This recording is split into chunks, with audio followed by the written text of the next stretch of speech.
Okay, so just to refresh what we got going on. So on our calendar yesterday, our notes from Tuesday were due. So if you didn't get a chance to upload those, make sure you do that. And then tomorrow is your first 3 homework assignments are due. And your notes for the lecture today. So make sure you get those 3 homework assignments completed, okay? And then again, you have 3 attempts at the homework. In the first homework, there was a couple of errors in the answer key, so I fixed those. So any new attempts should have those reflected, and it should only ask you to do the problems again that you got wrong on the previous attempts. So it's not like you go in to do a new attempt and it's like all the questions again. It should only be the ones that you got wrong. So for today, I want to actually start off again with Roman numerals, just because I think they're weird ways to think about stuff. And so I just want us to practice that a little bit more. So let me share my screen with you. Okay, so when thinking about Roman numerals, things we have to keep in mind. Again, you can't have more than 3 of something in a row, okay? And if you're going to go to a 4th of something, that means you need to switch and think about, oh, I need to subtract instead. So just to write down the values we had on the previous one, we know that 1/2. Oops, hold on 1 second.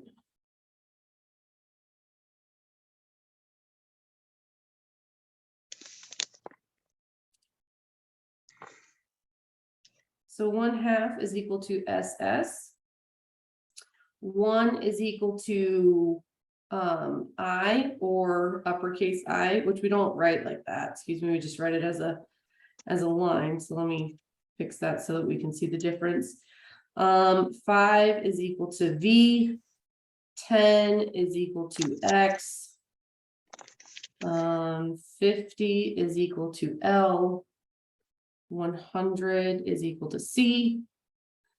500 is equal to D, and 1000 is equal to M. So when we're looking at this number here, it says when converting from Arabic numerals to Roman numerals, break up the number by place value. So if we think about the place value here, I've got 1,000, got the hundreds, the tens, and the ones, right? So if we break this number up, that's like 1,000 plus 600 plus 90 plus 4. So how do we represent each of those pieces? Well, the 1,000 we're going to represent with an M. 600, that is the same as 500 plus 100. So in order to represent 500 plus 100, we're going to use a D for the 500 and a C for the 100. 90 is 100 minus 10. And the reason we subtract the 10 there is because 10 is 10% of 100. So 100 minus 10, in order to represent the subtraction, we're going to write the X before the C. And then finally 4 is going to be 5 minus 1, again, because we can only have 3 of something in a row. So in order to make 5 minus 1, we're going to put the I in front of V. So writing this whole thing out, we get M, D, C, X, C, I, V. So again, to practice this, I want us to write out the first 20 Roman numerals. So the letters I, X, C can only be repeated 3 times in succession. The letters L, V, D cannot be repeated, or else the number is considered invalid. So when I'm saying the first 20 Roman numerals, I want you to write out, and you don't need to send me this as in a direct message. I just want you to practice this. So we've got 1, 2, 3, 4, 5, 6, 7, 8, 9, 10, 11, 12, 13, 14, 15, 16, 17, 18, 19, and 20. So just on your paper there, go ahead and write those out. Alicia, would you mute yourself only because we're getting some feedback from your side? Oh, sorry. No worries, but thank you.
Okay, so if we think about the number 1, we already kind of had that written from above. That's just I.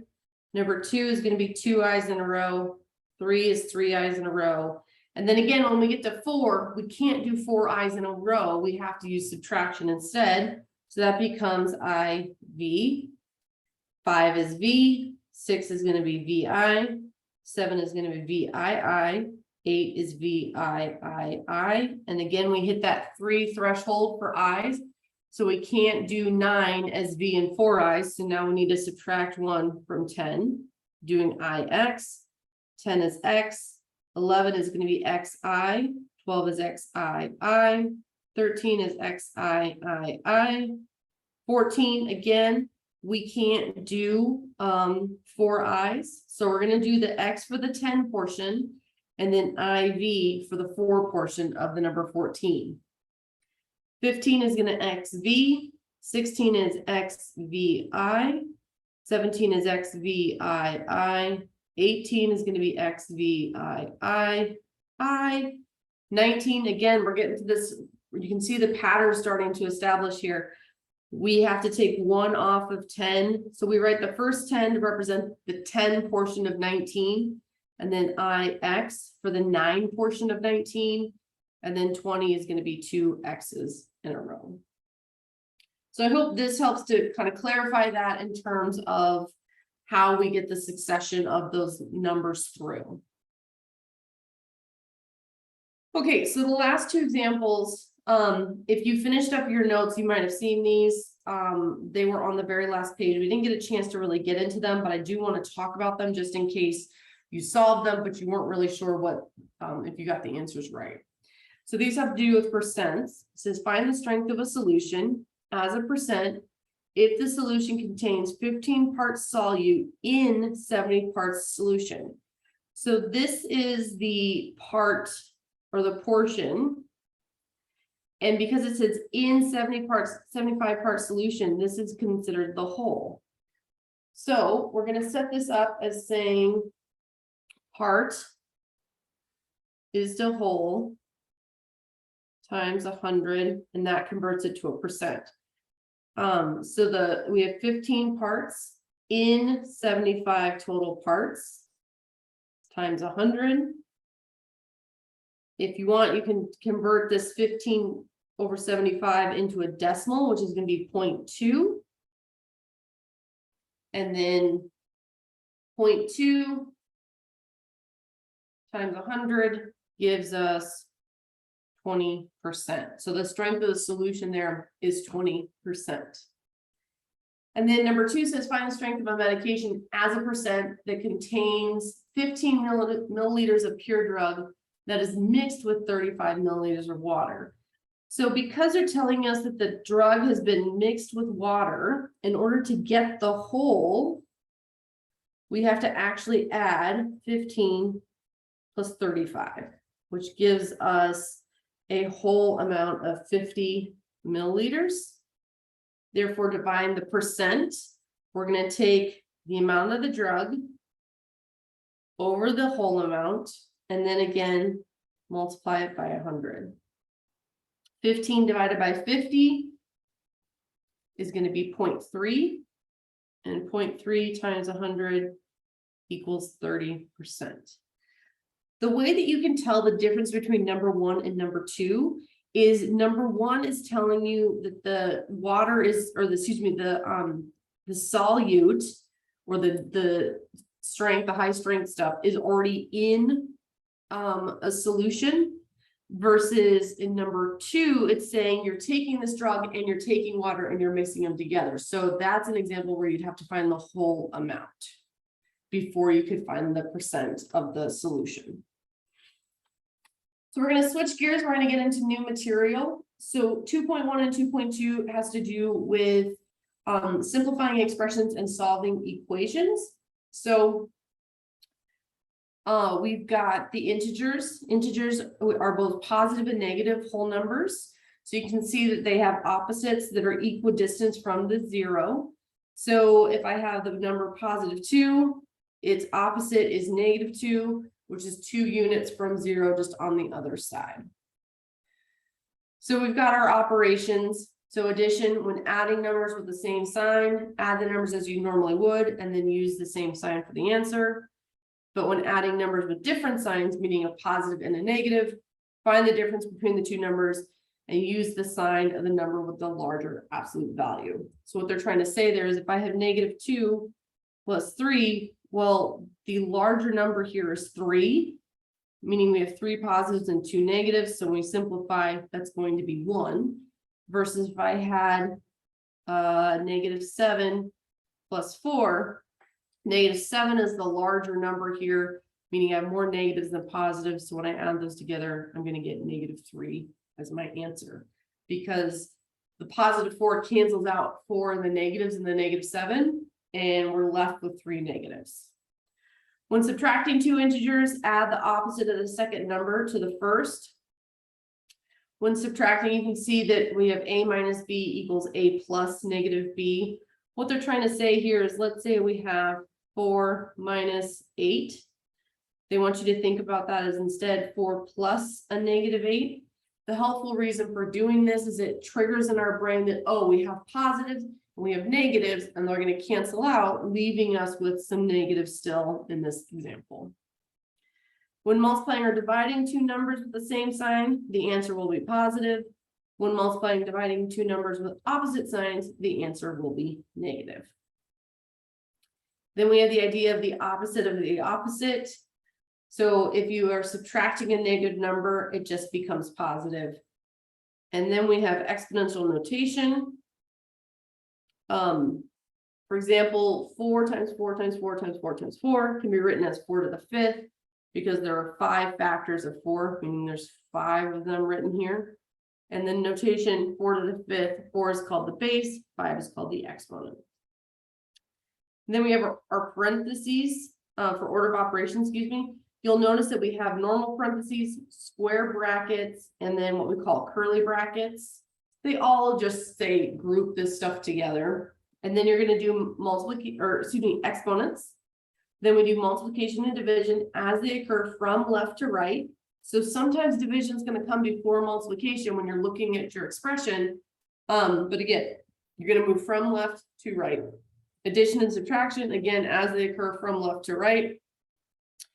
And then we have the distributive law. It says for any numbers A, B, and C, A times B and C, B plus C, excuse me, in parentheses, means that we're going to take A and multiply B by it, and take A and multiply C by it. So for example, if I had 2 times X plus 5, that would reduce to 2 times X plus 2 times 5, which we would simplify to 2X plus 10. That's just what they're trying to show you with the distributive property. So we're gonna go to the next page. We've got some practice problems. I want you to go ahead and do number 1 and send me your answer in a direct message.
So for this one, we're gonna do the multiplication first, meaning we're gonna do 20 minus, and then 4 times 2 is 8 plus 7.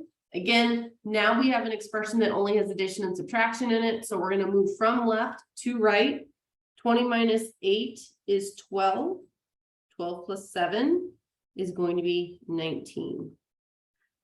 I'm gonna let you do number 2 and 3 on your own. Let's look at number 4. Again, I'm gonna have parentheses with, and then you need to simplify, then the exponent, then the multiplication, and then the addition. So go ahead and do number 4 and send me your answer.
Okay, so we're gonna simplify what's inside first. Inside those parentheses, so 4 minus 1 is gonna be 3. Order of operations says we need to do the exponent first, meaning we're gonna do 3 squared, which is 9. -3 times +9 is gonna be -27. And -27 plus 7 reduces to -20. All right, again, I'll let you do number 5 on your own. Number 6, this one's a little bit harder. So we've got things happening in the numerator, things happening in the denominator. when we think about these expressions that have this big fraction, we treat that fraction bar as if it's a grouping symbol, meaning we need to simplify the entire numerator and the entire denominator before we do the division at the very end. Looking at this, I've got -2 cubed, which means -2 times -2 times -2. So -2 times -2 gives us +4, but when we multiply it by -2 again, that makes it -8. So we're gonna have -8 in the numerator plus 4 squared, which is 16. Moving to the denominator, I have 3, and then it says -5 squared. So we're subtracting 5 squared. So the subtraction sign is not part of the squaring. So we're going to do 5 squared, which is going to be 25, plus, and then 3 times 6, which is 18. So I'm going to let you finish the rest of that one on your own and send me your answer in a direct message.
Okay, so in the numerator, when I simplify -8 plus 16, I get +8. In the denominator, if I move from left to right, I'm going to have 3 minus 25, which gives me -22 plus 18. Continuing to simplify, I still have 8 in the numerator. -22 plus 18 is going to be -4. And then finally, 8 divided by -4 gives us -2 as our final answer. And again, before you go and submit these notes, make sure you go back and do 2, 3, and 5 on your own. So we're going to switch gears now to actually solving equations. These first couple equations are going to be considered what we call one-step equations. The reason we call them that is because it just takes one operation in order to isolate the variable. So if I look at number 1, I have 12 equals x minus 7. So to undo this, to isolate x, we need to undo the subtraction of 7, which means we're going to add 7. And again, whatever we do to one side, we have to do to the other side as well. Simplifying this, we're going to bring our x down. And 12 plus 7 is going to give us 19. So in number 1, we used addition to solve for the variable. And in number 2, we're going to want to use subtraction. So I have x, or excuse me, 7 plus x equals 10. This 7 is a positive 7. So in order to take it away or get rid of it, we need to subtract 7 from both sides. We're going to bring that x down. And 10 minus 7 is 3. In number 3, we have 4 times x equals 32. And in order to, oh my goodness, In order to undo that multiplication, we want to use division because again, it's its opposite operation. So we'll divide by 4 on both sides, giving us x equals 8. In number 4, we have y over 8. Again, that's division, y divided by 8. The opposite here would be multiplication. So we're going to multiply both sides by 8. The reason why this works in number 4 is that I would end up with 8y over 8. And these two here are going to cancel each other, giving us y equals 40. And in number 5, we have -1/3 x equals -4/5. So this is an example where we multiply both sides by the reciprocal. And this is what comes into play when dealing with fractions. The reason why we use the reciprocal is because if I take -1/3 x equals -4/5 and I multiply both sides by -3/1. So the reciprocal of a fraction is where we take that fraction and we flip it. The reason this works is that going across the top, I end up with 3. Going across the bottom, I also end up with 3. And 3/3 just becomes 1, and so they cancel each other. On the right-hand side, I have -4/5 times -3/1. -4 times -3 is going to give me +12. 5 times 1 is 5. And you can leave it as 12/5, or we can convert it to a mixed number, which is 2 and 2/5. Either way, you always want to make sure you're reducing your fraction as far as possible.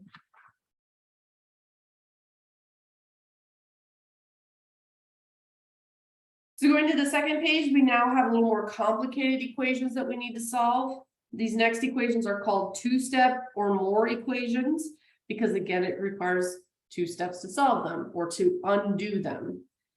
So you're always want to undo the addition and subtraction before you undo the multiplication and division, before you undo the exponents and then the parentheses. We won't always have exponents and parentheses in what we're dealing with, but I'm just telling you in terms of order of operations, how you undo or solve an equation has to do with moving backwards through that list.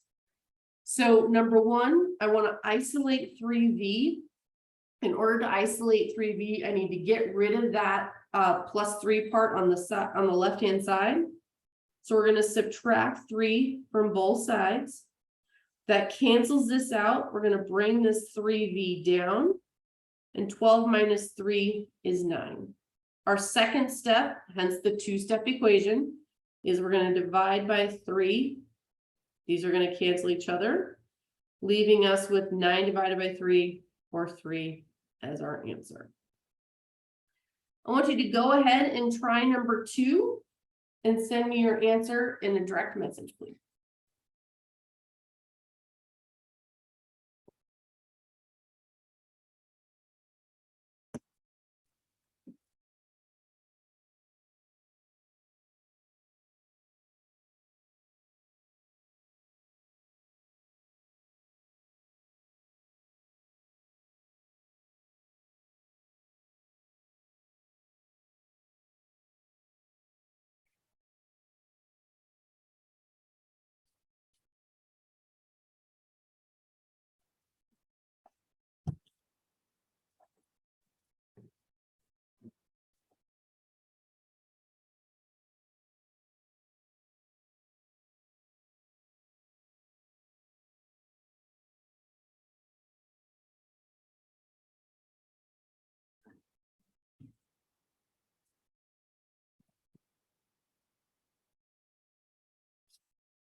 Okay, so we're going to subtract 5 from both sides. We're going to bring down that minus 2w. 4 minus 5 is going to be -1. We'll divide both sides by -2.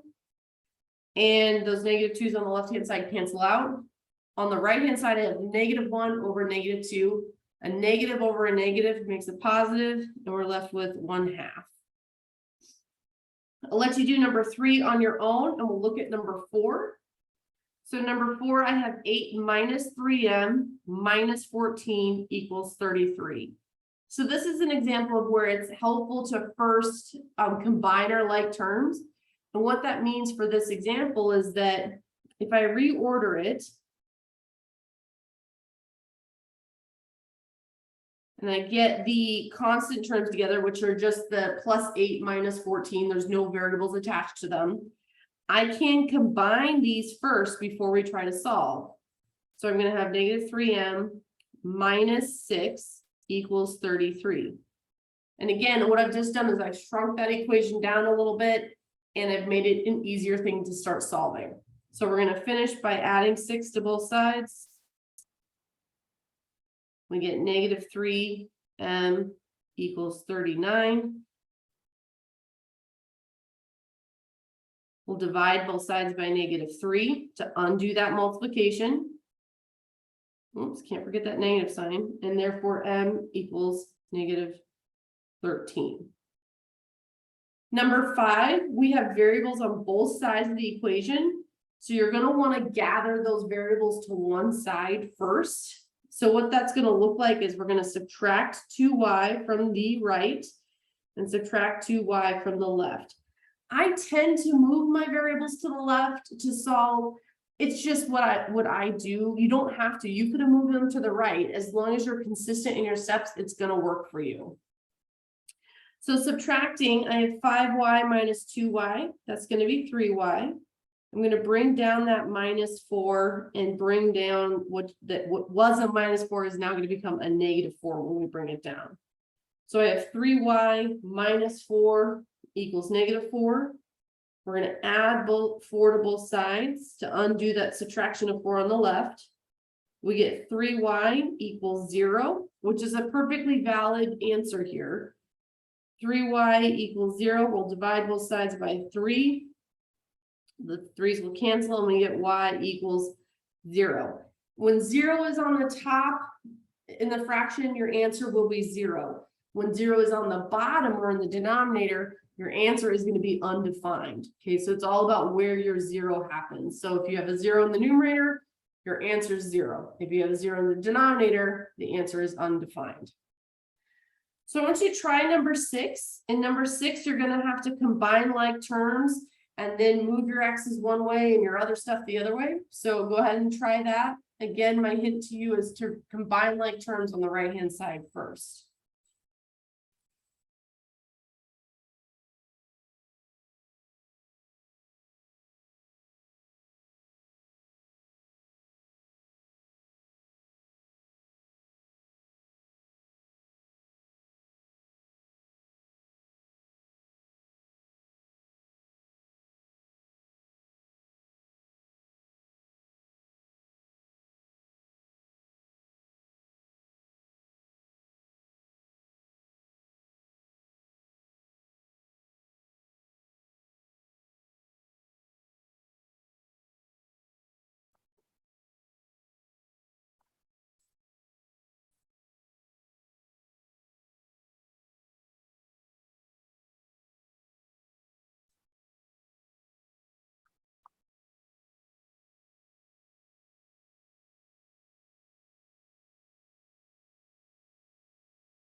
Okay, like I said, we want to combine like terms on the right-hand side first.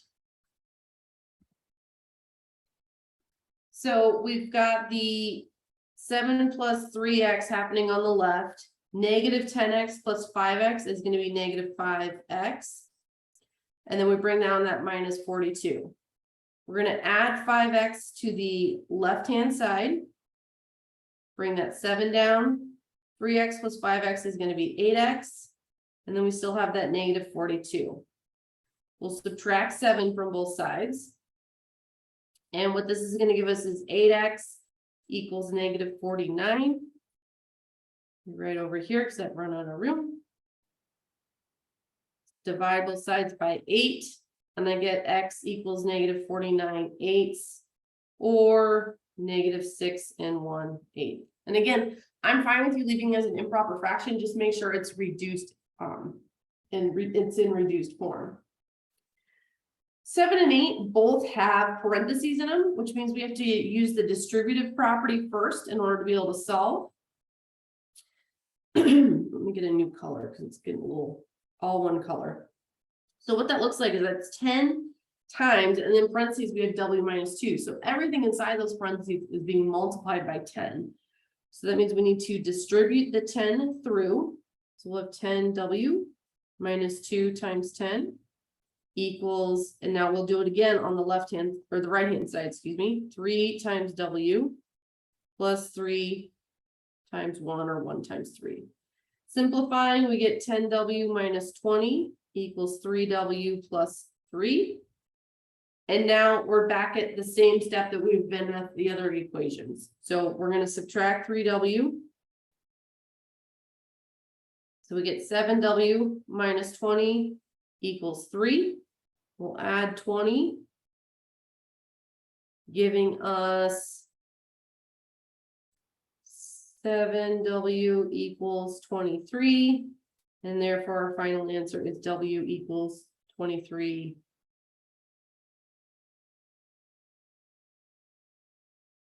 over 7. All right, go ahead and do number 8 and send me your answer.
All right, let's look at number 8. We're going to distribute the 3 on the left-hand side. So 3 times m is going to give us 3m.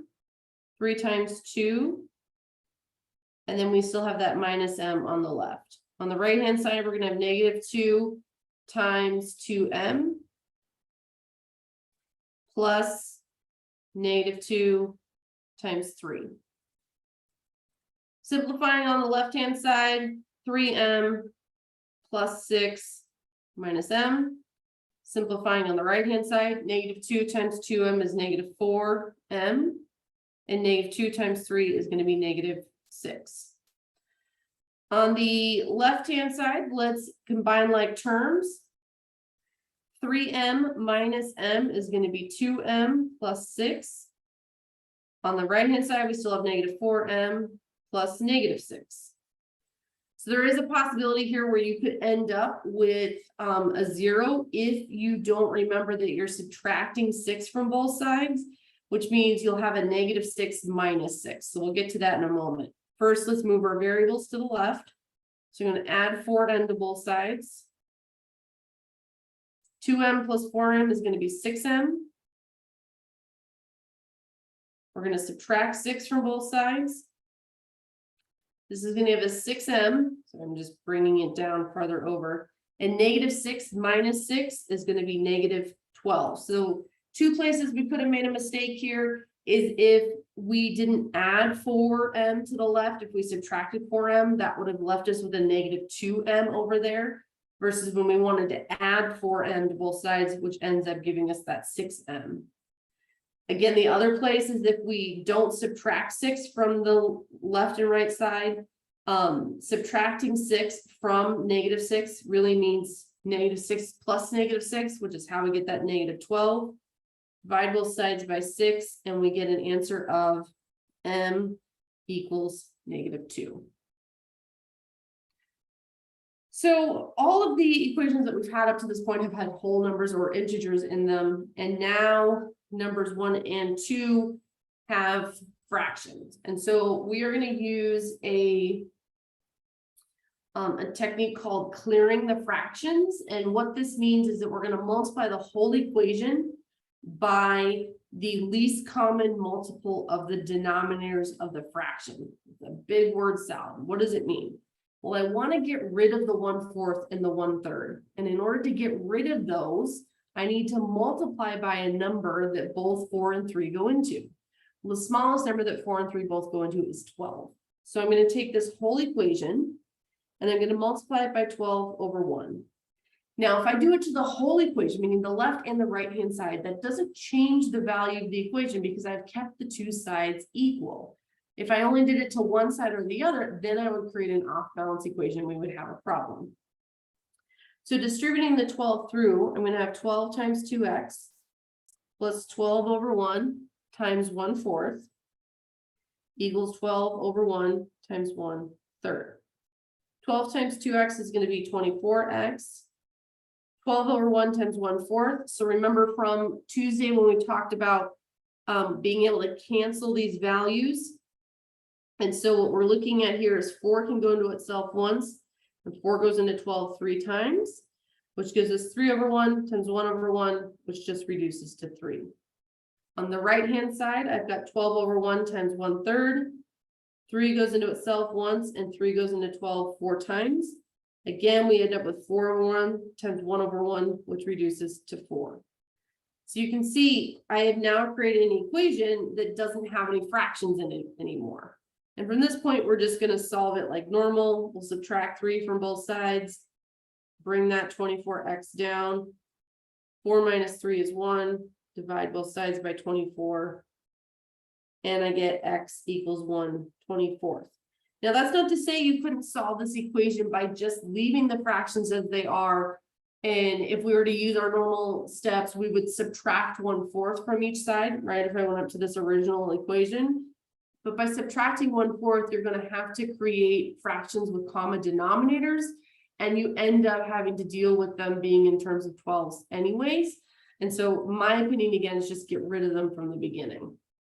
So in number 2, if you want to clear the fractions, great. If you don't want to clear the fractions, great. But just go ahead and solve number 2 and let me know what you get.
All right, so this is one of those ones where we can clear the fraction first. So I'm going to multiply the whole thing by 2/1. So 2/1 times 1/2 is going to give me just x. Then we have to make sure we distribute it to everything else. So 2/1 times 5 is going to be 10. And 2/1 times -6 is going to be -12. Again, if you need, we can do I'm going to show the step in the middle. 2/1 times 1/2 x plus 2 times 5 equals 2 times -6. So from here, we're going to subtract 10 from both sides. We're going to bring that x down. And we've got -12 minus 10 gives us -22. So I think clearing fractions is really helpful, but when it comes to the decimals, because we're allowed to use calculators, I don't think it's really necessary to clear the decimals. So if we look at the next page, our last page, we've got problems with decimals in them. And honestly, in my opinion, I would just solve these as they are. But you do have the choice of clearing those first. And what that looks like is you look at the decimal numbers in the equation and you see, okay, which one has the most decimal places? And what that means is in number 3, there are 2 decimal places and 1.05, and the rest of the numbers only have 1 decimal place. So to clear the decimals means you want to move the decimal place enough times so that there aren't any decimal places left. But you can't just do that. You have to have a reason. And so in order to get that decimal place to move twice, we need to multiply by 100. Again, multiplying by 10 moves the decimal place once. Multiplying by 100 moves it twice. Multiplying by 1,000 moves it 3 times, and so forth. So if I were to take this whole equation and multiply it by 100, again, we have to multiply every single term by 100. So 100 times 1.05x minus 100 times 2 equals 100 times 10.5x plus 100 times 0.5. So 100 times 1.05x becomes 105x. Oops, there's no need for an equal sign yet. 100 times 2 becomes 200. 100 times 10.5x becomes 1050x, because again, it's causing that decimal to move twice. And 100 times 0.5 is 50. So while we now have an equation with no decimal points in it, we do have an equation with big numbers in it, right? And so again, it's up to you, especially with these decimal numbers. You can choose to clear them at the beginning, or you can just use them as they are, because we are allowed to use a calculator, okay? So I'm going to go ahead and subtract my 1050x from both sides. Bringing this down, 105 minus 1050 gives us negative 945x. Bring down the minus 200 equals 50. We're going to add 200 to both sides. And again, at this point, it's very just like the same steps over and over again. 50 plus 200 is 250. We will divide both sides by negative 945. And x is equal to negative 250 over 945. And again, this is a fraction that we can reduce. You would just want to keep reducing it, and then it would become, in most reduced form, negative 50 over 189. We don't want to convert this to a decimal, because the decimal is going to be a non-terminating decimal. And so our rounded answer is going to be inaccurate. So I would leave this in fractional form. So again, this is just clearing the decimals if you want to. You don't really have to do it. So try the number 4 if you want. You don't have to if you don't want to, because again, decimals are those are a lot easier to deal with than trying to deal with fractions. So go ahead and do number 4, however you want to do it. If you want to try clearing decimals, if you don't, that's fine. Just send me your answer for what you get.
So again, for number 4, if we don't clear the decimals,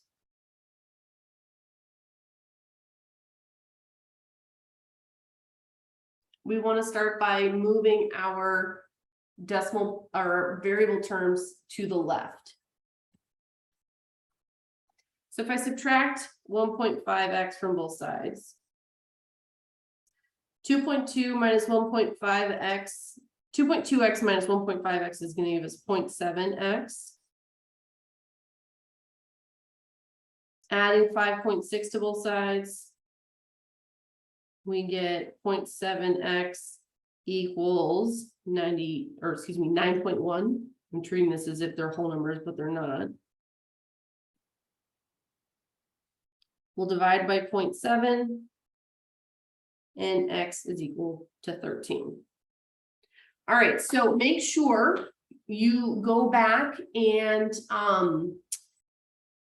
complete those couple problems that we didn't do before you upload your notes for this section. And again, don't forget you've got your 3 homework assignments due tomorrow.